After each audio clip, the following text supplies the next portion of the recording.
لا يوجد ما هو أحلى من طعم الانتصار، خاصة انتصار التحرر من الاستعمار. فما بالك بتحرير ثوار ليبيا يوما بعد يوم لكل شبر وموقع فيها من أيدي الكتائب ومرتزقة القذافي.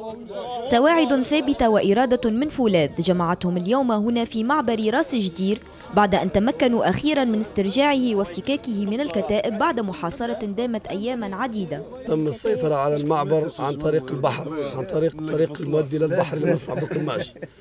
تمت السيطرة على مصنع بوكماش عن طريق البحر ومداهمة أماكن الكتائب التي على البحر ومقر الضفادع، وتم حجزهم جميعا بالكامل ومع المنسقين الاجتماعيين وتاع القيادات الشعبية. فتم ضبط كل من يأتي إلى هناك من الكتائب يتم حجزه.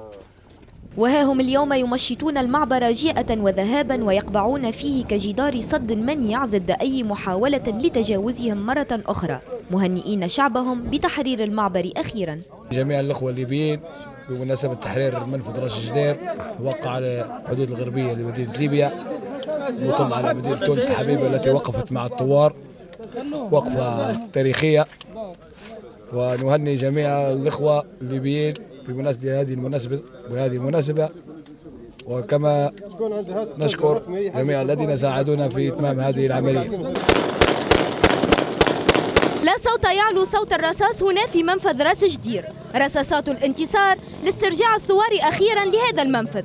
وهكذا لم يبقى لهم سوى بعض المحطات المهمة التي لا زالت تحت سيطرة الكتائب ليتحرر بذلك الشعب الليبي تماما من استعمار القذافي وأتباعه. عربية الشيخ، قناة نسمة، منفذ راس جدير.